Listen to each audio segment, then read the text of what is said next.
साथियों, आप सबको मनीराम ठेकेदार खेड़ी का सादर राम राम। उम्मीद करता हूँ आप सभी अपने अपने स्थान पर कुशल मंगल होंगे। मैं ईश्वर से आप सभी शुभचिंतकों की उन्नति की ढेर सारी प्रार्थना करता हूँ। आप दिन दूनी व रात चौगुनी उन्नति करते रहें। साथियों, मेरे कभी लाइव आने का शौक नहीं रहा है। मैं आपसे निवेदन करना चाहता हूं, मैं सोशल मीडिया के बारे में बिल्कुल अनभिज्ञ हूं। मैं नहीं जानता हूं इसके क्या परिणाम मिलते हैं। ये कटु सत्य है। मैं सोशल मीडिया की पूरी जानकारी नहीं रखता हूं। साथियों,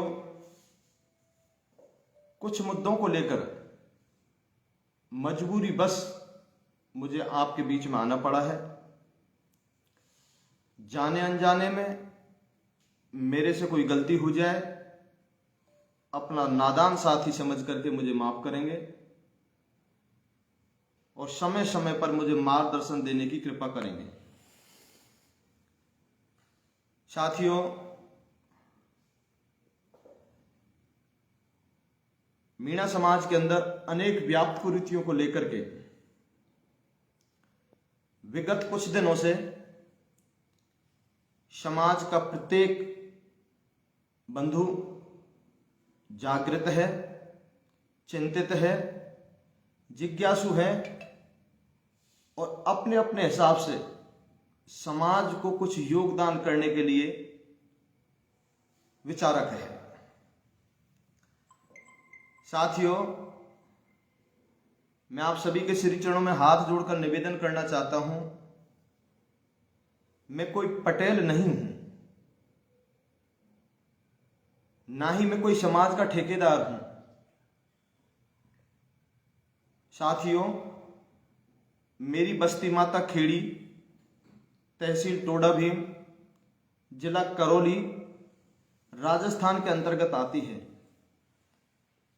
लगभग 1000 घर की बस्ती है और उसमें 28 पटेल सुशोभित हैं। एक से एक विद्वान पटेल मेरी बस्ती में निवास करते हैं। प्रबुद्धजन भी हैं, विद्वान साथी हैं, जिज्ञासु युवा साथी भी हैं। उनका आशीर्वाद मेरे ऊपर हमेशा बना रहता है। जब जब भी मेरी बस्ती माता मुझे याद करती है, मैं उनके आदेश की पालना करने के लिए तत्पर रहता हूं। साथियों, मेरी उम्र 56 वर्ष है। मैं ज्यादा पढ़ा लिखा नहीं हूं। मैं बीए बीएड हूं। मुझे ठेकेदार सिर्फ इसलिए बोलते हैं, पिछले कई वर्षों पूर्व मैंने वन विभाग के अंदर ठेकेदारी की है। मैंने CLTS, TSTD इनके अंदर भी ठेकेदारी की है। मैं स्वच्छता मिशन का स्टेट रिसोर्स पर्सन भी रहा हूं, जिसको राज्य संदर्भ व्यक्ति बोलते हैं। पूर्वी राजस्थान के अनेक जिलों में मैं मेरी सेवाएं दे चुका हूं। आपसे निवेदन करना चाहूंगा, ये पहला बिंदु नहीं है कि मुझे आपके बीच में लाइव आना पड़ा है, लेकिन सोशल मीडिया के माध्यम से मेरे शुभचिंतक, मेरे इष्ट मित्र, मेरे परिवारजन और समाज के अनेक अधिकारी, कर्मचारी, पंच पटेल, युवा साथी मुझे मोबाइल के माध्यम से समय समय पर मार्गदर्शन देते रहे हैं, मैं उनका आभारी हूं। साथियों, कुछ मेरी निजी जिंदगी के बारे में भी मैं आपको अवगत कराना चाहता हूं। मैं आपका समय व्यर्थ नहीं करना चाहता, लेकिन मैं मजबूर हो चुका हूं, अंदर से टूट चुका हूं, थक चुका हूं, निराश हो चुका हूं कि आखिरकार मैंने कितना बड़ा अपराध कर दिया कि सोशल मीडिया पर मेरे युवा साथी अनेक प्रकार के कमेंट्स, अनेक प्रकार की पोस्ट मेरे खिलाफ डाल रहे हैं। उनका अधिकार बनता है मेरे ऊपर। यदि मैं कुछ गलत करता हूं तो मुझे सबक सिखाने का उनका अधिकार बनता है। लेकिन कई बार मैं देखता हूं सोशल मीडिया पर आधी अधूरी जानकारी होने की वजह से कई बार हम गलत पोस्ट कर देते हैं, कई बार किसी भी साथी का दिल दुखा बैठते हैं। आज कुछ बिंदु ऐसे हैं जिनसे मैं आपका पर्दा हटाना चाहता हूं। साथियों, मेरे ही गांव के अपने कुछ भाई जो मेरे शुभचिंतक हैं, मेरे अपने हैं, मेरे हितैषी हैं, कुछ अपनी आईडियों से, कुछ उनके इष्ट मित्रों की आईडी से, कुछ फर्जी आईडियों से मेरे निजी जीवन के बारे में आपको लिख करके डालते हैं। उनसे मैं पर्दा हटाना चाहता हूं। साथियों, मैंने बीए जब किया था, मेरी शादी हुई थी, और शादी होने के बाद में किन्हीं कारणों से सन 1989 में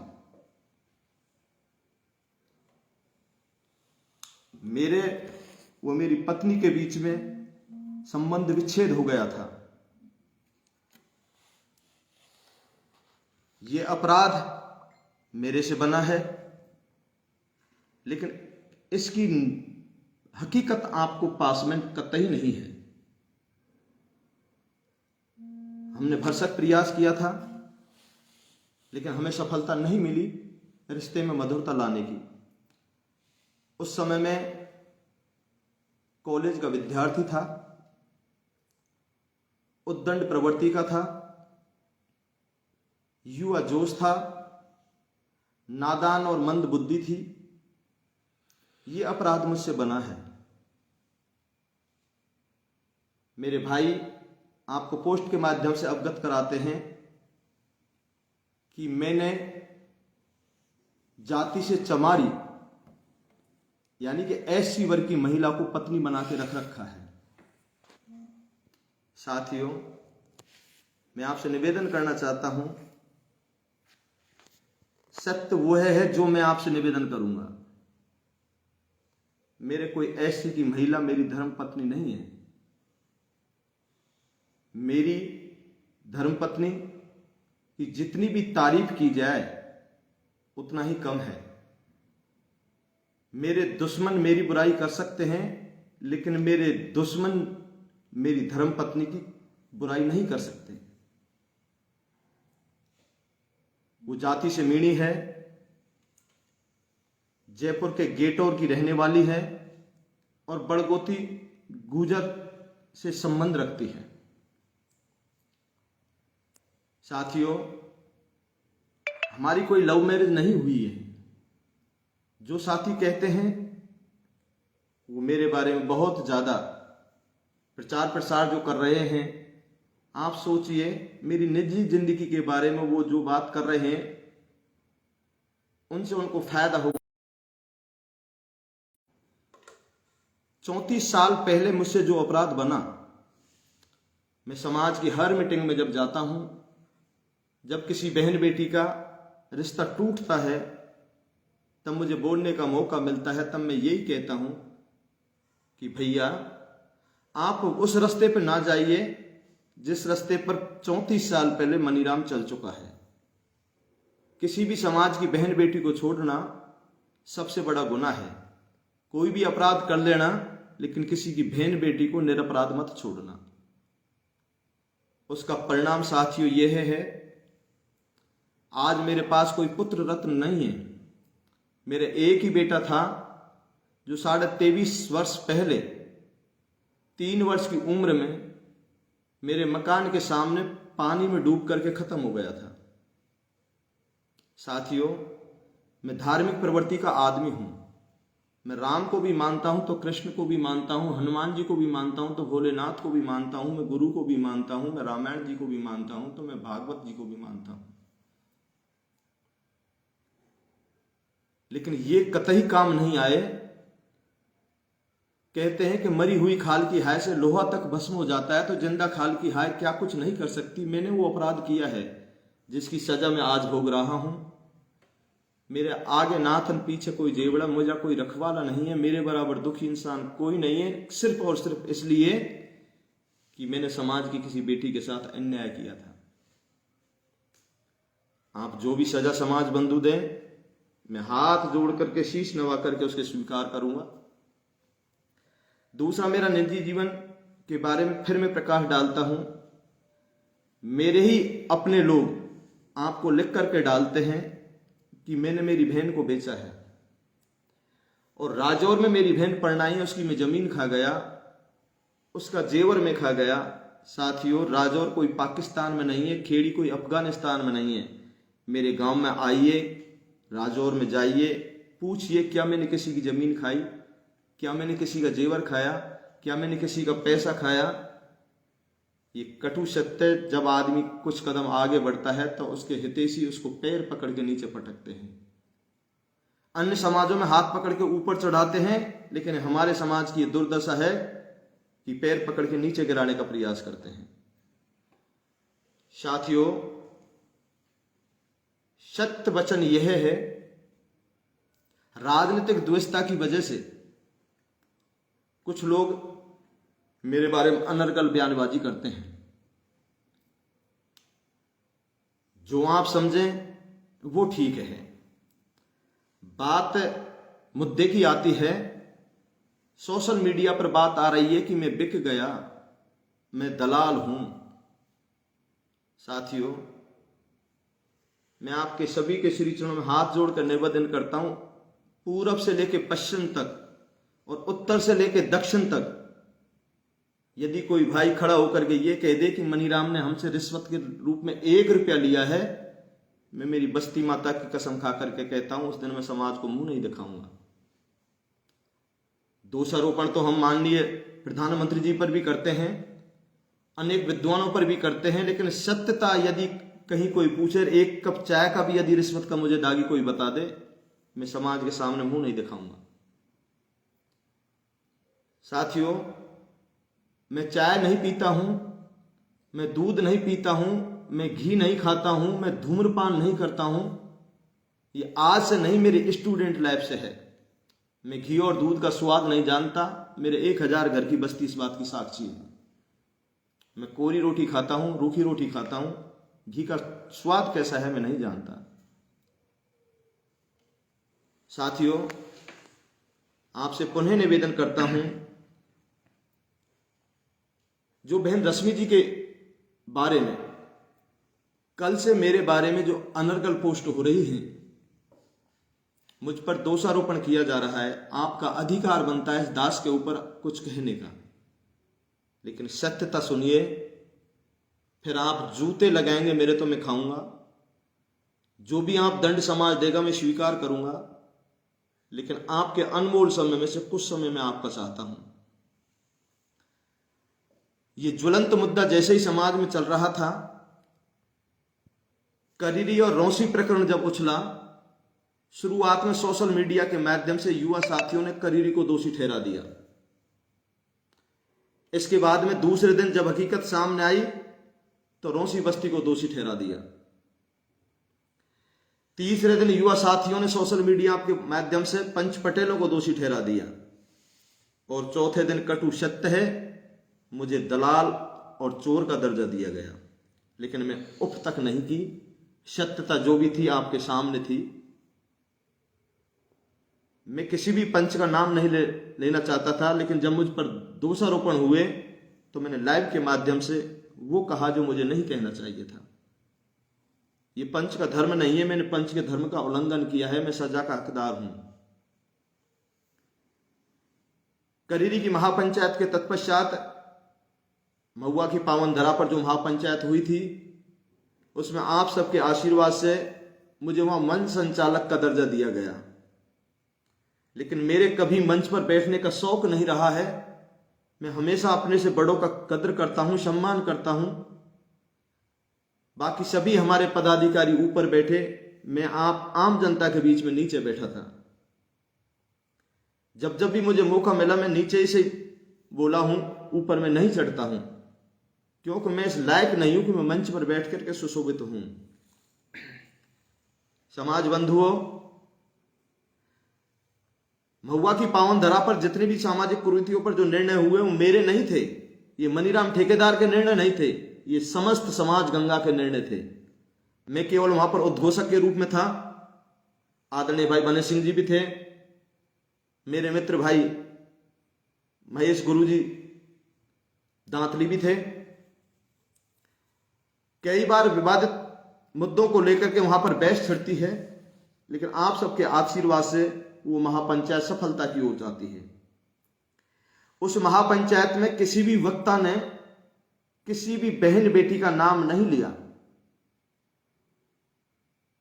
मैं आपसे निवेदन करूं, बिंदु आता है कि सोशल मीडिया पर जो अश्लील रील और वीडियो जो भाई और बहन बनाते हैं उन पर तुरंत प्रभाव से रोक लगे या नहीं लगे। हमने सदन से पूछा, समस्त सदन ने, समाज गंगा ने हाथ खड़े करके आश्वस्त किया कि इस कुरीति पर रोक लगनी चाहिए। किसी भी वक्ता ने किसी भी बहन का, किसी भी समाज की बेटी का या किसी भी भाई का नाम नहीं लिया। मैं मानता हूं कुछ वक्ताओं ने नचनिया शब्द कहा था, लेकिन वो नचनिया उन सब के लिए है जो अश्लील रील और वीडियो बना रही थी। साथियों,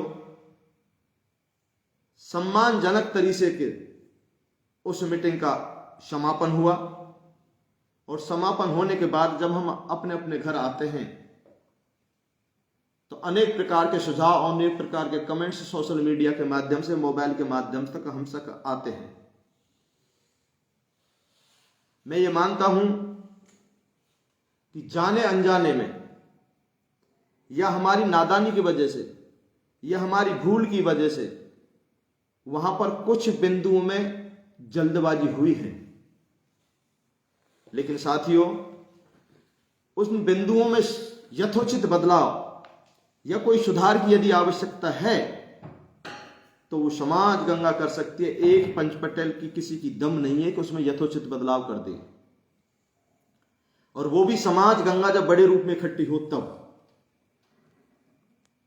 मैं आपसे निवेदन करना चाहेंगे, जैसे ही महुआ की महापंचायत होती है, हमारी समाज की एक बहन ने, मैं नाम किसी भी भाई और बहन का नहीं लेना चाहूंगा,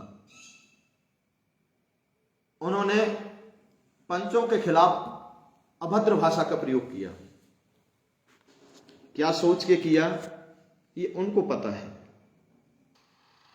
करीरी की महापंचायत के बाद भी अनेक युवा साथियों ने मेरे बारे में अनर्गल नाम ले लेकर के समस्त समाज के बंधुओं को गाली दी, लेकिन पंचों का मान क्या और अपमान का। साथियों, समय के साथ बड़ा से बड़ा घाव भी भर जाता है। हम भी उस बात को भूलते चले गए, लेकिन जैसे ही पदमपुरा की महापंचायत का आगाज हुआ, पदमपुरा की महापंचायत में मैं मंच संचालक नहीं था। मैं जानबूझकर मंच संचालक नहीं बनना चाहता था, क्योंकि मंच संचालक से कितनियां गलती होती हैं ये हम जानते हैं, उनकी क्या मजबूरियां रहती हैं ये हम जानते हैं। किसी को बोलने का मौका नहीं दिया तो वो नाना प्रकार के इल्जाम लगाते हैं, किसी को बीच में टोक दिया तो वो इल्जाम लगाते हैं, किसी का नंबर पर्ची में नहीं आता तो वो इल्जाम लगाते हैं। वहां पर समाज की एक मांग थी, लेकिन समाज का कोई भी बंधु यदि स्टेज पर यह कहता है, फला बिंदु पर यथोचित बदलाव की आवश्यकता है तो पब्लिक हुटिंग कर देती है, उसका अपमान कर देती है, उसको शांति से नहीं सुनना चाहती है। एक युवा साथी ने तो यहां तक कह दिया, यदि महुआ की धरती पर जितने भी बिंदु पार्क समाज ने किए हैं उनमें जरा सा भी यदि परिवर्तन कर दिया तो पूरा युवा साथी समस्त नियमों को नहीं मानेगा। चिंता हुई, कुछ युवा साथियों को मंच पर बोलने का पूरा मौका नहीं मिला, उन्हें पूरा समय नहीं दिया गया और मैं भी वहां पर बहुत कम बोला था। पंचायत के बाद में सोशल मीडिया में एकदम से आग लगती है।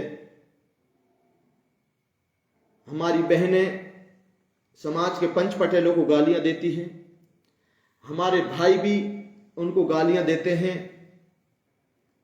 मन बहुत दुखी हुआ और सभी समाज बंधुओं के अधिकांश मैसेज हमें आने लगे कि इस आग को कैसे शांत किया जाए।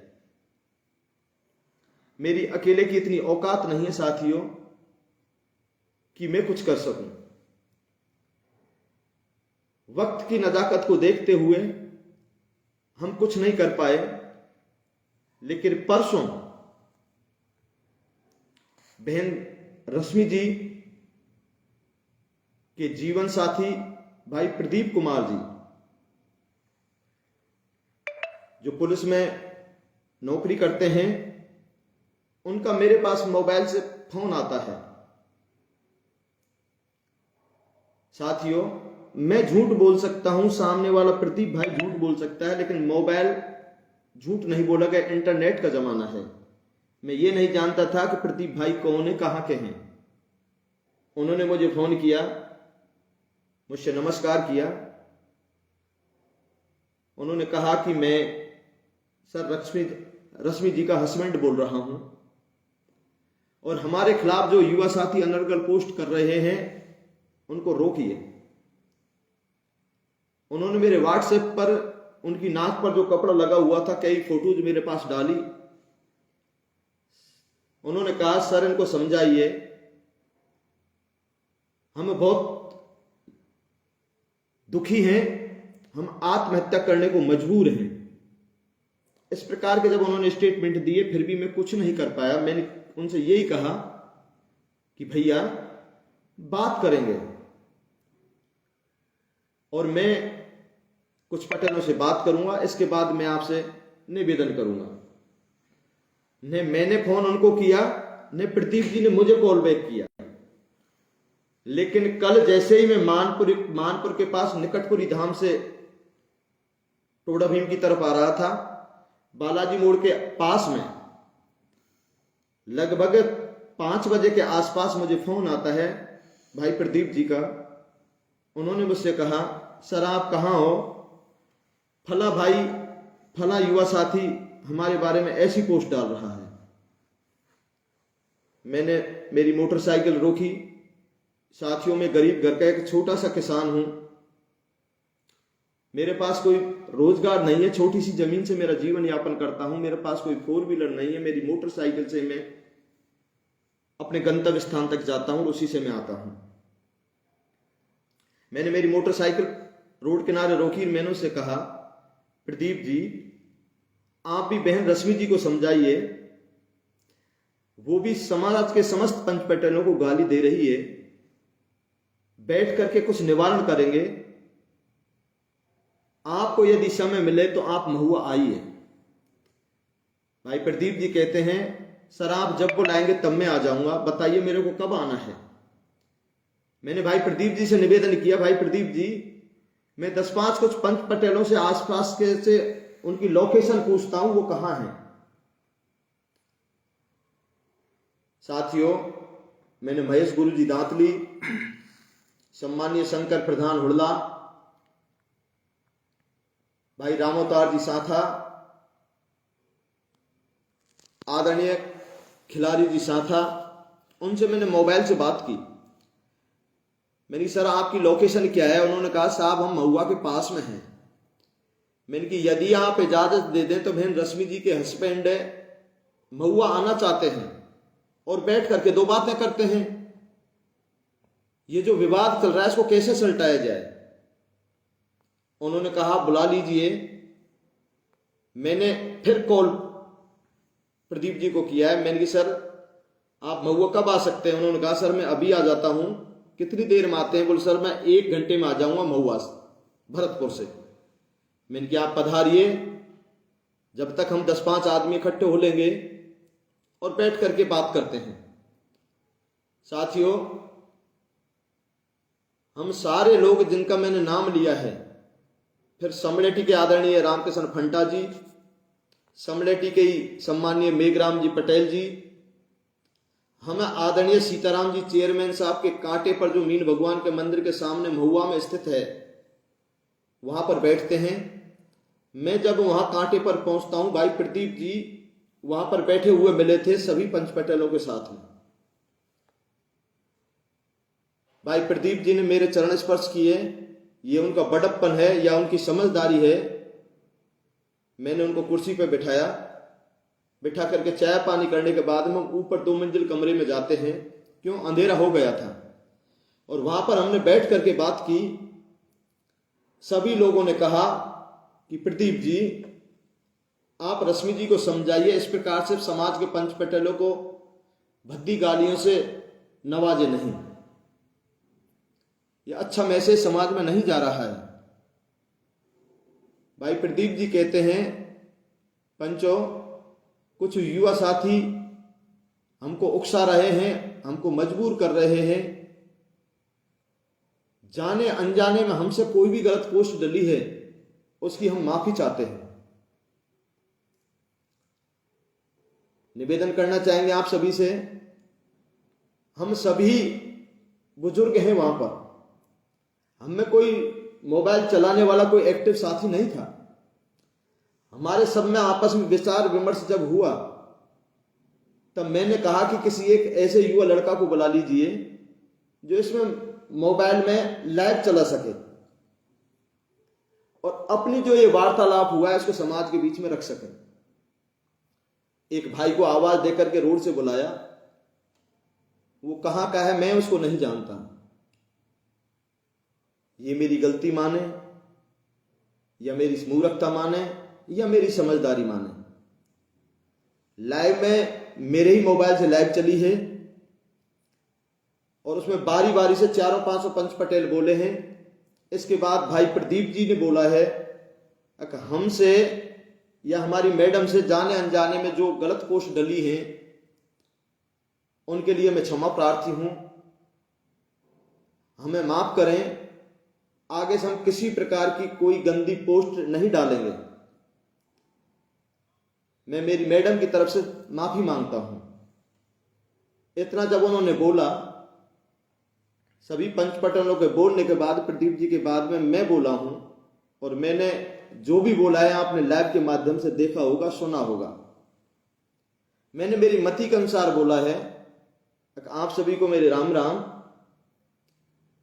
भाई प्रदीप जी जो बहन रश्मि जी के जीवन साथी हमारे बीच में पिछली गलतियों की माफी मांगते हैं और आगे से गलतियों की पुनरावृत्ति नहीं करेंगे, उसके लिए सॉरी फील करते हैं। मैंने कहा है कि युवा साथियों से भी मेरा निवेदन है, अनर्गल बयानबाजी से बचें। हमने उनसे यह भी कहा था, प्रदीप जी समाज में आक्रोश है, बहुत से समाज बंधु कह रहे हैं कि एसपी ऑफिस चल करके आपके खिलाफ एफआईआर दर्ज करवाएं। एफआईआर दर्ज करवाना आसान है, लेकिन उसका जो परिणाम मिलेगा वो काफी गंभीर होता है। समाज में जोशीले भी हैं, समझदार भी हैं, वयोवृद्ध भी हैं, इंटेलिजेंट भी हैं, मेरे जैसे मूर्ख भी हैं। ये हमारी गलती मानिए। मैं समाज गंगा से निवेदन करना चाहूंगा, यदि गलती है तो मेरी है। वहां पर जो भी पंच पटेल थे उनको मैंने बुलाया है, उनका 1% भी कोई अपराध नहीं। वो सीधे साधे थे। हमने सिर्फ ये सोचा कि यदि प्रदीप जी लाइव आएंगे तो समाज में जो आक्रोश भड़क रहा है वो कुछ शांत होगा। लेकिन हम नहीं जानते थे साथियों कि ये उल्टा पड़ेगा, क्योंकि हमें जितना दिमाग था उतना हमने काम किया। हम ज्यादा पढ़े लिखे नहीं हैं, उम्र का तगाजा है। हम वहां से जैसे ही लाइव बंद हुई है, भाई प्रदीप जी मोटरसाइकिल से आए थे, मैंने कहा था कि आप यहां रुक जाइए, सुबह चले जाना, रात हो गई है। उन्होंने कहा साहब मेरे को जाना है, सुबह ड्यूटी ज्वाइन करनी है। भाई प्रदीप जी चले गए, वो सब अपने घर चले गए। मैं भी लगभग 9:30 बजे मेरी मोटरसाइकिल से सर्दी में मेरे घर पर आया हूं। मैंने उस दिन कल गर्म कपड़े पहन के नहीं गया था। जैसे ही बहन रश्मि जी को इस बात की भनक लगती है, रश्मि जी हमारे बारे में बोलती है कि मेरे पति को उन्होंने धमकाया है, डराया है, टॉर्चर किया है, उनको दबा करके माफी मंगवाई है। मैं बहन रश्मि जी से भी निवेदन करूंगा, समाज गंगा से भी निवेदन करूंगा, यदि हम डराते, हम धमकाते तो प्रदीप जी भरतपुर से चल करके हमारे बीच में नहीं आते।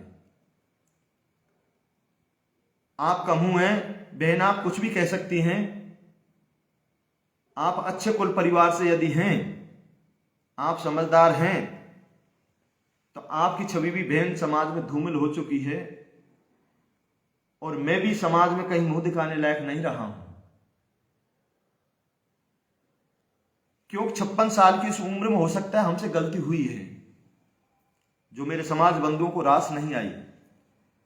यदि मेरा यह अपराध है तो मैं समाज से माफी मांगता हूं। लेकिन जैसे ही मैं पाटौली मोड़ पर आता हूं, प्रदीप जी का कॉल बैक मेरे पास में आता है कि सर युवा साथी हमारे खिलाफ गलत पोस्ट डाल रहे हैं, प्लीज उनको रोकिए। मेरे साथ एक लड़का था, मैंने उससे सोशल मीडिया पर मेरे मोबाइल पर एक पोस्ट डलवाई। सभी से हाथ जोड़कर निवेदन है, सोशल मीडिया पर भड़काऊ पोस्ट कतई ना डालें। हम निवेदन कर सकते हैं, हमारे पास हथियार नहीं है, हमारे पास कोई ताकत नहीं है, कोई फौज नहीं है। समाज गंगा के श्री चरणों में इस दास का निवेदन है, यदि गलती है तो मेरी है। वहां पर उपस्थित पंचों की कोई गलती नहीं है। जो भी आपको सजा देनी है इस दास को दीजिए। आप जो भी सजा मुझे देंगे मैं सिरोधार्य करूंगा और आपकी आदेश की पालना करूंगा। इस 56 वर्ष की उम्र में हमेशा समाज के साथ था, समाज के साथ हूं और समाज के साथ रहूंगा। समाज जो भी मुझे सजा देगा मैं स्वीकार करूंगा। साथियों, ऐसा कोई नोट नहीं बना कि रिश्वत के रूप में मुझे कोई खरीद सकता है। मैं गरीब बसरते हूं लेकिन स्वाभिमान हूं। मेरा गांव 1000 घर की बस्ती है, वो जानते हैं मैं लड़ाई झगड़े से डरता हूं। मैंने आज तक किसी को गाली नहीं दी। इधर मेरे को कोई गाली देता है मैं इधर के कान से निकाल देता हूं। मेरे कोई पाछा नहीं है, मेरे कोई झगड़ा करने वाला नहीं है। मैं हमेशा विवाद और झगड़ों से दूर रहना चाहता हूं। मेरे हमेशा बीपी 180 से ऊपर रहता है, कोलेस्ट्रॉल मेरे 659 है, किडनी में स्टोन है। बीमारी से शरीर जकड़ चुका क्योंकि मैंने अपराध किए हैं समाज में, उनकी सजा मैं भोग रहा हूं। आगे कुछ बिंदुओं पर मैं आप सभी का ध्यान आकर्षित करना चाहूंगा। समाज में कुछ भाई पोस्ट डाल रहे हैं अक मनीराम को भी डॉलर का चस्का लग गया। साथियों, मैं ईश्वर की शपथ लेकर के कहता हूं, मैं नहीं समझता कि सोशल मीडिया पर डॉलर कैसे मिलते हैं, फॉलोवर्स कैसे बढ़ते हैं, मैं नहीं जानता। मेरा कोई शौक नहीं रहा है। मैं नाम से संबंधित नहीं, नाम नहीं लूंगा, मेरे रिश्तेदार हैं। वो ये कह रहा है कि मुझे 15 आदमियों की टीम दीजिए और मैं जो ये अश्लील रील और वीडियो बना रहे हैं उन्हें सबक सिखाऊंगा। वो साथी समझ जाएंगे भाई जब आप सबक सिखा सकते हैं तो आपको 15 आदमियों की आवश्यकता क्या है, आप सबक सिखाइए। मेरा तो एक ही धर्म है आपसे, मेरे कोई पैसे की लालच नहीं है। बहुत से साथी कहते हैं इसको चुनाव लड़ना है। साथियों, ये कटु सत्य है। विद्यार्थी जीवन से मैं चुनाव लड़ता आया हूं और हमेशा हमेशा हारता चला आया हूं।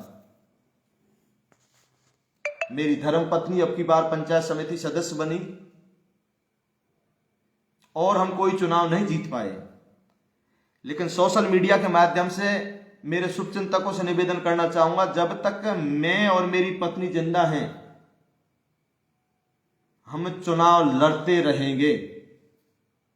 हारते आए हैं, हारते रहेंगे, लेकिन इस प्रकार से हमको टॉर्चर ना करें। मेरा एक मानव धर्म कहता है और वो धर्म ये कहता है कि समाज में जो 14-15 बिंदु जो बने हैं उनमें हमसे कुछ अनजाने में भूल हुई है, जाने अनजाने में जल्दबाजी हुई है। उन कुछ बिंदुओं पर यथोचित बदलाव की आवश्यकता है, लेकिन एक पंच पटेल की या एक तहसील की औकात नहीं है कि उसमें यथोचित बदलाव कर सकें। समाज गंगा यदि बड़ी रूप में इकट्ठी हो, उन्हें उचित लगता है तो वो यथोचित बदलाव कर सकते हैं।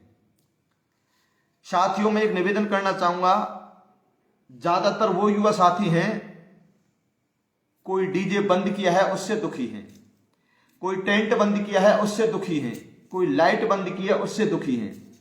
मैं आपसे निवेदन करना चाहूंगा, डीजे के कुछ साथी जिनका डीजे का बिजनेस है वो पहले टोडा भीम गए, टोडा भीम के बाद में महुआ गए और वहां के पंच पटेलों से मिलने के बाद में कुछ दिन पूर्व वो मेरे घर भी आए। लगभग 15 साथी थे, उन्होंने उनकी समस्याओं से अवगत कराया, लेकिन मैं मेरे ईमान से कहता हूं, उनसे आप पूछ लेना, मैंने उनसे ये कहा था समाज ने डीजे बंद कर दिया तो मेरी औकात नहीं है कि हम डीजे को चालू कर सकें। समाज ने 2 कॉलम बजाने की अनुमति दी है तो आप 2 कॉलम बजाइए। तब डीजे वाले के भाई सोशल मीडिया पर एक पोस्ट डालते हैं कि मनीराम ठेकेदार खेड़ी पर मेरे 30 लाख रुपए हैं। भाइयों, यदि उस भाई के 30 लाख रुपए हैं तो मेरे घर पे आइए, या तो मैं दूंगा या मेरा कुटुंब परिवार देगा, मेरा भाई बंधु देगा या मेरी बस्ती देगी। आप आए या फिर आप हमें टाइम दीजिए, मेरे पंचों को लेकर के आपके दरवाजे पे आएंगे आपको पेमेंट देने के लिए। साथियों, एक 2 मिनट का दृष्टांत है, कृपया ध्यान से सुने। एक संत भगवान नदी में स्नान कर रहे थे और जैसे ही संत भगवान नदी में स्नान कर रहे थे, बहते हुए पानी में एक बिच्छू बहता चला जाता है। संत का हृदय कोमल होता है, वो बिच्छू जैसे ही बहता है संत भगवान उसको अपनी हथेली पर लेते हैं और जैसे ही संत भगवान बिच्छू को अपनी हथेली पर लेते हैं, वो बिच्छू संत के हथेली में डंक मारता है। जैसे ही डंक मारता है, बिच्छू संत की हथेली से गिर जाता है। पुनः संत का जीव छटपटाता है, पुनः उस डूबते हुए बिच्छू को अपनी हथेली पे लेता है, लेकिन फिर वो डंक मारता है। नदी के किनारे खड़ा हुआ शिष्य महात्मा से कहता है कि गुरुवर, ये बिच्छू आपको बार बार डंक मार रहा है, आप उसको क्यों पकड़ रहे हैं? संत कहता है कि मेरा धर्म कहता है कि मैं इसे बचाऊं और बिच्छू की आदत है कि ये मुझे डंक मारे। साथियों, मेरा मानव धर्म, मेरी उम्र का तगादा ये कहता है कि मेरे युवा साथियों से हाथ जोड़ के मैं माफी मांगू, और जो आप कुछ भाई रास्ता भटक चुके हैं, प्लीज समाज को एक दिशा देने में मदद करें। मैं जो समाज में ज्वलंत मुद्दा है नशाखोरी का, आज इसमें चरस गांजा चरम सीमा पर पहुंच चुका है। युवा साथी अपना जीवन बर्बाद कर चुके हैं। ऐसे अनेक गांव, ऐसे अनेक युवा हैं जो अपना जीवन चौपट कर चुके हैं। समाज गंगा से मेरी निवेदन है, ज्वलंत जो मुद्दा है वो इस नशाखोरी को तुरंत प्रभाव से रोकें। युवा साथी बार बार हमसे मांग करते हैं, सोशल मीडिया से लिखते हैं कि डीजे चालू करें। कोई भाई कहता है कि रामायण भागवत चालू करें। समस्त युवाओं से मेरी निवेदन है, आने वाली 16 तारीख को, आने वाली 16 फरवरी को सिकराय की पावन धरती के ग्राम जोध्या में एक प्रदेश स्तरीय महापंचायत का आयोजन समाज गंगा रख रही है।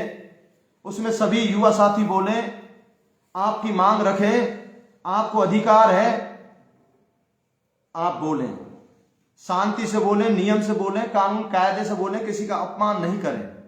समाज गंगा चाहे तो आपकी मांग स्वीकार कर सकती है, समाज गंगा नहीं चाहे तो आपकी मांग को अस्वीकार कर सकती है। मैं आपसे निवेदन करूं, सोशल मीडिया पर किसी के खिलाफ लिखने से समस्या का समाधान नहीं होता है। आप अपने अधिकारों की मांग उठाएं। मैं एक निवेदन और करना चाहूंगा आपसे कि पदमपुरा की पंचायत में बोला था एक साथी, और वो बोला था कि यदि रामायण भागवत या कोई धार्मिक आडंबरों में कुछ छूट दी जाएगी या कोई भी 14 बिंदु जो बने हैं उनमें कुछ परिवर्तन किया जाएगा तो युवा साथी अन्य किसी भी बिंदु को नहीं मानेंगे। युवा साथियों से निवेदन करना चाहूंगा, आप हमारे गौरव हैं, समाज की शान है, मान और अभिमान है, आप हमारे भविष्य, आप हमारे, इस प्रकार का चैलेंज ना किया करें और अपनी भावनाओं से शांति से समाज को अवगत कराएं।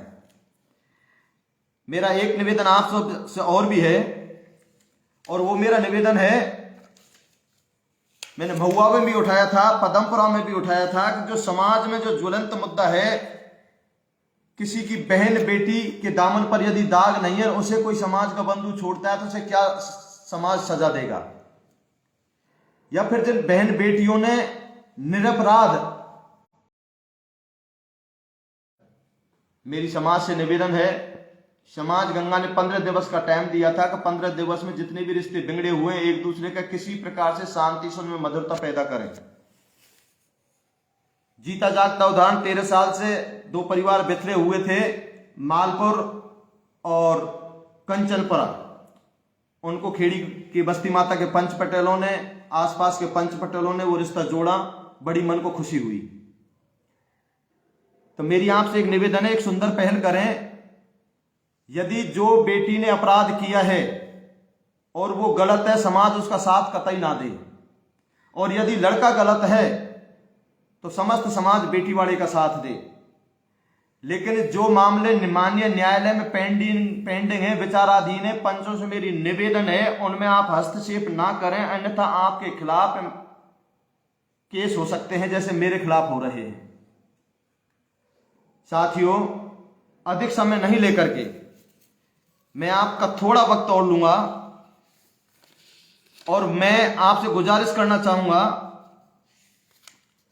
कि आप हमारा मार्गदर्शन करें। मैं आपसे हाथ जोड़ता हूं।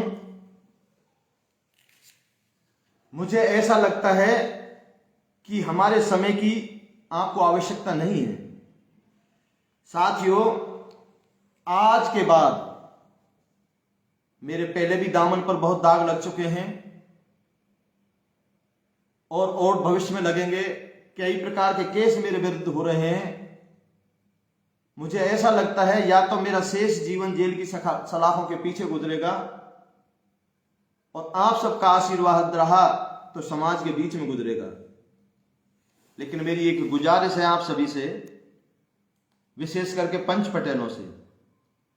जो भी पंच पटेल बाहर की पंचायतों में जाते हैं, अधिकांश बस्ती के पंच पटेल या उनके युवा साथी उन पंचों के विरुद्ध रहते हैं। मैं भी ये महसूस करता हूं, मैंने किसी का कोई नुकसान नहीं किया, लेकिन मेरे कुछ शुभचिंतक मेरा विरोध करते हैं। मैं उनकी शांति के लिए मैंने महुआ की पंचायत में भी निवेदन कर दिया, और आज पुनः निवेदन कर रहा हूं। महुआ की पंचायत में तो आपके बीच में मैंने ये निवेदन किया था कि किसी भी प्रकार की विवादित पंचायतों का हिस्सा मनीराम ठेकेदार नहीं बनेगा। महुआ की पंचायत के बाद में यदि कोई समझौता होता है तो उसमें हम हिस्सा बन सकते हैं, लेकिन सोशल मीडिया पर जो मैंने रिसर्च किया है, तब मैंने यह महसूस किया है कि सोशल मीडिया का जो कड़वा जहर है ये सबसे घातक है। जब मेरे जैसे 56 साल के इंसान को टॉर्चर कर सकते हैं, तो आप सोचिए बहुत से युवा साथियों ने सोशल मीडिया पर या जिन्होंने अश्लील रील वीडियो बनाई है, उन बहनों के ऊपर बहुत से युवा साथियों ने आत्महत्या कर ली है। मैं आपसे निवेदन करूं, मरते दम तक समाज गंगा के आदेश की पालना करता रहूंगा। समाज ने जो भी नियम बनाए हैं, हमारा जहां तक प्रयास होगा उनको टूटने नहीं देंगे। लेकिन आज के बाद चाहे आने वाली 16 तारीख की महापंचायत सिकराय की हो, चाहे अन्य कोई विवादित मुद्दों की पंचायत हो, चाहे आने वाले वक्त में महावीर जी की पावन धरा पर पंचायत हो, मैं किसी भी पंचायत में हिस्सा नहीं लूंगा। मैं इस लायक नहीं हूं कि मैं समाज की सेवा कर सकूं।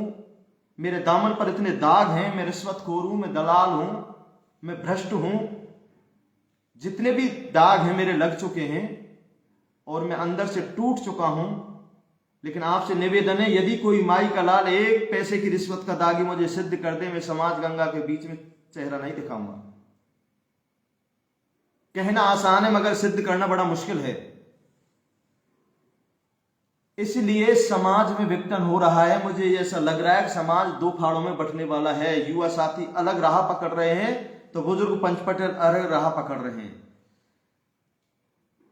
आज शपोटरा की महापंचायत थी, उसमें कई बार मुझे फोन आया, कल भी मुझे मैसेज किया, लेकिन मन में इतना चिंतित था कि मैं महापंचायत में नहीं जा सका। क्यों? अब मैं डरने लग गया हूं। बेइज्जती बहुत हो चुकी, लेकिन अब किसी दिन कपड़े फटने की नौबत है। इसलिए मेरी भलाई इसी में है, मेरी बस्ती की भलाई इसी में है, मेरे परिवार की भलाई इसी में है कि मैं आने वाली होने वाली पंचायतों को तिलांजलि दे दूं। मैं आपसे निवेदन करूं, मेरा जीवन शेष जो भी है, समाज जो भी नियम बनाएगा उसकी पालना करने में निकालूंगा। फिर भी आपको ऐसा लगता है कि मैं अपराधी हूं, मैं दोषी हूं, मैं रिश्वतखोर हूं, तो समाज गंगा मुझे बड़ा सा बड़ा दंड दे, मैं स्वीकार करूंगा, उफ तक नहीं करूंगा। लेकिन मेरे साथ जितने भी पंच पटेल महुआ में थे, उनका दूर दूर तक कोई भी दोष नहीं है। उनको सिर्फ और सिर्फ मैंने बुलाया है। यदि रश्मि जी से रिश्वत ली है तो मैंने ली है। यदि रिश्वत रश्मि ने मुझे प्रलोभन दिया है तो मुझे दिया है, उनको नहीं दिया है। रश्मि जी हमारे बारे में कहती है कि मेरे पति को टॉर्चर किया है। समाज बंधुओं में एक निवेदन और करना चाहूंगा, महिला गाली दे तो वो गाली है और पुरुष गाली दे तो वो गाली नहीं है।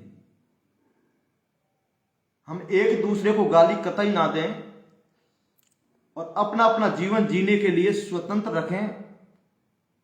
लेकिन समाज की समस्त माता बहनों से, समस्त मंगलमयी देवियों से हाथ जोड़ करके निवेदन है, उन भाइयों से मेरा निवेदन है कि अश्लील रील और वीडियो यदि आप बनाते हैं तो समाज आपके खिलाफ है या नहीं है, ये मनीराम आपके खिलाफ रहेगा।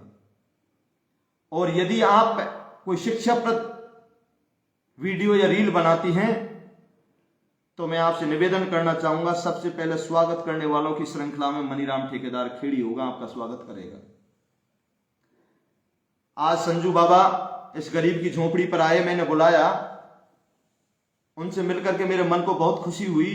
उन्होंने मुझे समझाया कि ठेकेदार जी, आप मेरे पिता की उम्र के हैं, आप दुखी ना हो, चिंतित ना हो। सोशल मीडिया पर आरोप प्रत्यारोप लगते हैं, मैं आरोप और प्रत्यारोपों से नहीं डरता हूं। मैं डरता हूं तो इस बात से डरता हूं कि हमारा युवा किस दिशा को जा रहा है। ये समाज बंधुओं, सभी सरकारी अधिकारी कर्मचारियों से निवेदन करना चाहूंगा, समाज को एक दिशा दें और जो मेरे जैसे अनाड़ी रास्ता, मेरे से कोई भूल हुई हो, अपना नादान साथी समझ करके माफ करेंगे। जोहार, धन्यवाद साथियों।